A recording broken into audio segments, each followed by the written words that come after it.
नमस्कार। झारखंड की राजधानी रांची से के खेलगांव स्थित Thakur Vishwanath Shah indoor stadium mega sport complex से मैं शमी मालूम आपका स्वागत करता हूं। और इस समय यहां पर आज तीसरा दिन इस वक्त हमारे साथ हैं अमित शर्मा। ये बुलंदशहर उत्तर प्रदेश से आते हैं। इनके साथ इनके शिष्य यहाँ पर है। ये लड़कियाँ जो जो सभी खेलती है, वुशु से ताल्लुक़ रखती है, चाहे शांसु हो या तौलू। तो सबसे पहले यहाँ पर अमित शर्मा, आपका इस इंडोर स्टेडियम में हार्दिक स्वागत है। झारखंड के ये खूबसूरत मैदान, खूबसूरत इंडोर स्टेडियम है, यहाँ पर आपका स्वागत है। हमें बताएं, ये सबसे पहले वुशु के बारे में बताएं आप हमें। सर, वुशु एक हमारा मार्शल आर्ट्स का वो खेल है जो कि आज के समय में जितनी हमारी फोर्सेस लाइन है या जो भी गवर्नमेंट जॉब का जितने भी पार्ट है, इन हर चीज़ में इंक्लूडेड है। पहले गवर्नमेंट जॉब में टोटल इंडियन आर्मी हो, नेवी हो, एयरफोर्स हो, टोटल जितने उससे अलग जितने भी हमारे अर्धसैनिक बल हैं, टोटल ऑल इंडिया जितनी पुलिस गेम्स हैं, टोटल इस चीज़ में वुशु इंक्लूडेड है। और हाल ही में भी हमारे 4 अर्जुन अवार्ड और हाल ही में एक 5वां अभी नामित हुआ है जो कि अभी जल्दी में वो भी, और एक हमारे द्रोणाचार्य अवार्ड जो कि एक हमारे लिए वुशु के लिए बहुत बड़े अचीवमेंट्स की बात है। और जिस हिसाब से हमारा वुशु दिन बाय दिन जितना अचीवमेंट्स कर रहा है और दिन बाय दिन इतनी ऊंचाइयों को छू रहा है, आने वाले समय जल्दी हमारा ओलंपिक में भी ये ऐड होने वाला है, जो कि हमारे खेल की और दिन बाय दिन और प्रतिभा जो सुधरती जा रही है। तो हम तो यही चाहेंगे जिस हिसाब से हमारी ये खूबियाँ और ये सब जूनियर तीनों कैटेगरी के जो बच्चे आने वाले समय वर्ल्ड चैंपियनशिप, एशियन गेम्स और हमारे जितने कॉमनवेल्थ गेम्स और ये जितना भी ये जो आपका ओलंपिक्स वगैरह में जिस साल इनको, तो आने वाले में वो ये कि पूरा भारतीय वुशु संघ के नेतृत्व में और उत्तर प्रदेश वुशु मतलब एसोसिएशन के नेतृत्व में काफ़ी ऊंचाई और काफ़ी बुलंदियों को छू रहा है। जैसे कि हम जानते हैं कि वुशु हमारे देश में इसका प्रचलन 1989 में हुआ था। जी सर, जी। उसके बाद यहाँ पर वुशु आगे बढ़ रहा है, लेकिन अभी तक ओलंपिक में वुशु को सम्मिलित नहीं किया गया। क्या संभावना है कि जब ओलंपिक में इस वुशु को शामिल किया जाएगा और भारत एक नई आयाम लिखेगा, एक नई इबारत लिखेगा? क्या संभावनाएं नजर आ रही है आपको? सर, इस चीज़ के जैसे लास्ट टाइम हमारा बीजिंग जो ओलंपिक था 2008 में, तो उस टाइम हमारा वुशु एक डेमोस्ट्रेशन के तौर पे जिसमें इंक्लूड किया गया था। और मैं वुशु के बारे में बता दूं, सन 1989 में हमारे माननीय सर आनंद कक्कड़ सर जी के माध्यम से भारत के अंदर ये वुशु लाया गया था, जो कि आज काफ़ी समय जिस हिसाब से हमारी उम्मीदें थी और जिस हिसाब दिन ब दिन वुशु वो एक परचम और वो झंडा गाड़ रहा है कि शायद ही मार्शल आर्ट्स के खेलों में इतना कोई अदर गेम ऐसा होगा जो वुशु की ऊंचाइयों को अभी तक कवर कर पाएगा। और जिस हिसाब से हमारा एक टारगेट है आने वाले ओलंपिक्स गेम्स के लिए, जिस हिसाब से हमारी कोशिशें और फेडरेशन की जो कोशिशें हैं, तो वो हमें पूरी संभावना है जिससे कि आने वाले समय में जल्दी ओलंपिक्स में हमारा इस साल जो वुशु इंक्लूड हो जाएगा, जो कि हमारी पूरे प्रयास हैं। क्योंकि आए दिनों जितना जिस हिसाब से हमारे मेडल्स रहे हैं, जिस हिसाब से हमारे वर्ल्ड चैंपियनशिप में इंटरनेशनल स्तर पर, जो कि मैंने अभी बताया भी था, तो हमारी पूरी कोशिश मतलब सभी की पूरी फेडरेशन की और जितना भी इंटरनेशनल वुशु फेडरेशन है उसका पूरा टारगेट भी है।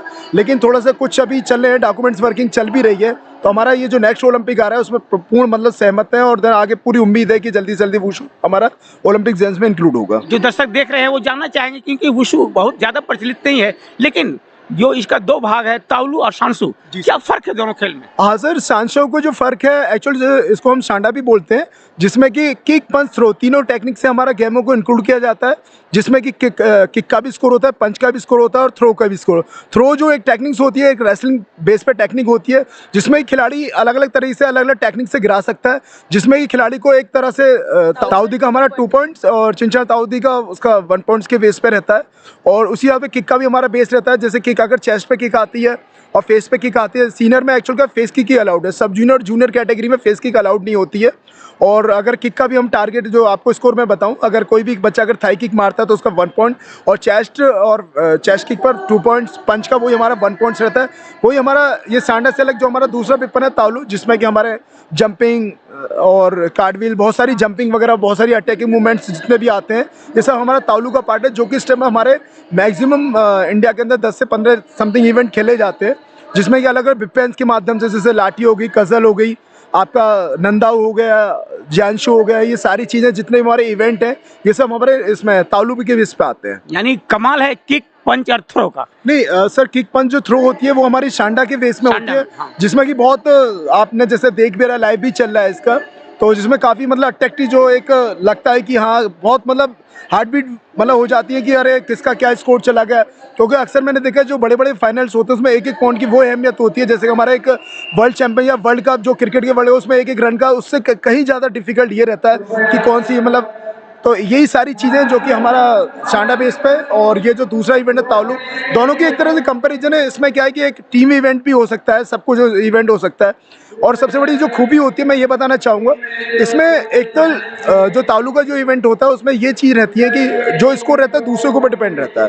जो हमारे जजेस वगैरह रहते हैं उनके ऊपर डिपेंड, जरा सी हमारी एक कमी है जंपिंग वगैरह थोड़ी सी भी स्लो हुई तो उसमें पता नहीं चल पाता, उसी के चक्कर में हमारे माइनस पॉइंट होते चले जाते हैं। और सांडा का जो इवेंट जो होता है उसमें सारा जो स्कोर का रहता है हमारे ऊपर डिपेंड रहता है। जो भी खिलाड़ी जो खेलता है मतलब खिलाड़ी के बेस पर पूरा सांडा का स्कोर रहता है, वो जितना अच्छा स्कोर अप करेगा उस हिसाब से उसको लीड मिलेगी।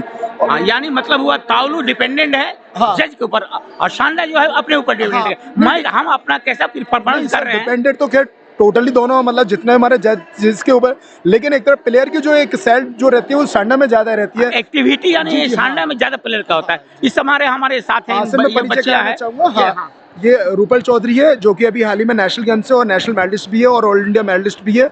और रूपल चौधरी ये सर राशि सोलंकी है, 4 टाइम नेशनल है और नेशनल मेडलिस्ट भी है। ये शिवांगी शर्मा ये भी नेशनल मेडलिस्ट है और इसका 4 टाइम नेशनल है। और ये पायल सोलंकी लगातार 2 बार नेशनल में गोल्ड मेडल लगातार। तो लास्ट टाइम मतलब इस बार पूरी उम्मीद है और आने वाले टाइम में हम ये चाहते हैं कि चारों जो भी हमारे साथ और पूरी टीम है ज़्यादा से ज़्यादा हमारे इंडिया के लिए रिप्रेजेंट करें जल्दी से जल्दी। और उनका अगर परिचय लेना चाहिए एक हाँ जी, जैसा कि सर ने बताया मैं शांसु प्लेयर हूँ और नाम मेरा रूपल चौधरी है। मैं पिछले 5 साल से वुशु खेल रही हूँ और कई बार मैं यूपी को प्रेजेंट कर चुकी हूँ ऑल इंडिया में। अब की बार पहली बार मैं वुशु लीग खेलने के लिए आई हूँ और मेरे हिसाब से पहली बार ही वुशु की लीग हो रही है। गवर्नमेंट का बहुत अच्छा फैसला है गर्ल्स को आगे बढ़ाने के लिए कि उन्होंने लीग्स चलाई हैं और गर्ल्स बहुत आगे आ रही हैं, अच्छा परफॉर्मेंस कर रही हैं और बहुत ऊँचे लेवल तक लेके जा रही हैं। ये बहुत ही अच्छा काम कर रही है गवर्नमेंट। Thank you. बिल्कुल, अंजाम उसके हाथों में, आगाज करके देख, भींगे हुए परों से भी परवाज करके देख। मेरा नाम राशि सोलंकी है और मैं 5 साल से वुशु खेल रही हूँ। मैं पहले सब जूनियर खेलती थी और मैं इसी साल जूनियर हुई हूँ। और ये खेलो इंडिया का जो वुमेन लीग है ये पहली बार हो रहा है और मैं फर्स्ट टाइम आई हूँ यहाँ। बिल्कुल, परिंदों को मंजिल मिलेगी यकीनन। ये फैले हुए उनके पर बोलते हैं, वही रोज रहते हैं खामोश अक्सर, जमाने में जिनके हुनर बोलते हैं। मेरा नाम शिवांजलि शर्मा है और मैं 4 साल से वुशु खेल रही हूँ और मैं पहली बार यहाँ पर आई हूँ खेलो इंडिया वुमेन्स लीग में और मेरा एक्सपीरियंस ये भी बहुत अच्छा रहेगा जैसा मुझे पता है। बहुत बहुत शुक्रिया। मेरा नाम पायल सोलंकी है और मैं 4 साल से वुशु में गेम खेल रही हूँ और मैं गोल्ड मेडलिस्ट हूँ और यहाँ मैं फर्स्ट टाइम खेलने आई हूँ जूनियर। मंजिल से बढ़कर मंजिल तलाश कर, मिल जाए तुझको दरिया तो समंदर तलाश कर। हर शीशा टूट जाता है पत्थर की चोट से, पत्थर ही टूट जाए वो शीशा तलाश कर। बहुत बहुत शुक्रिया। हाँ, मैं बताना चाहूंगा भूमिका कुमारी ये भी काफी टाइम की नेशनल मेडलिस्ट भी है और ये ऐश्वर्या सिंह ये भी नेशनल मतलब और अभी इस लड़के का जल्दी हाल ही में प्रैक्टिस के बेस पर भूमिका तो उसके बाद इतने कम समय में इसने रिकवर किया है। अभी हाल ही में इसका थाई का ऑपरेशन हुआ था, अभी प्रैक्टिस के टाइम में चोट वगैरह ऐसी लग गई थी जिससे कि अभी काफी मतलब इंजरी वगैरह होती है, लेकिन अभी 3 महीने के रेस्ट के बाद और आज इसने कल भी 3 बाउट निकाली। हमें पूर्ण उम्मीद है कि आने वाले मतलब इसमें 27 केजी में गोल्ड मेडल निकालेगी और इसका जिस हिसाब से हमारा प्रयास है ऐश्वर्या सिंह का, जिस हिसाब से उसकी मेहनत है, आने वाले टाइम में ये भी लड़की बहुत जिस हिसाब से अचीवमेंट्स कर रही है आने वाले समय काफी अच्छा रिप्रेजेंट करेगी। इन बच्चों के लिए मैं कहूँगा परिंदों को मंजिल मिलेगी यकीनन। ये फैले हुए उनके पर बोलते हैं, वही लोग रहते हैं खामोश अक्सर, जमाने में जिनके हुनर बोलते हैं। बहुत बहुत शुक्रिया तुम्हारी कामयाबी के लिए और निश्चित रूप से ये बच्चियाँ ये अलग समय एक समय आएगा जब भारत का नाम रोशन करेंगी वुशु में। बहुत बहुत शुक्रिया, थैंक्स।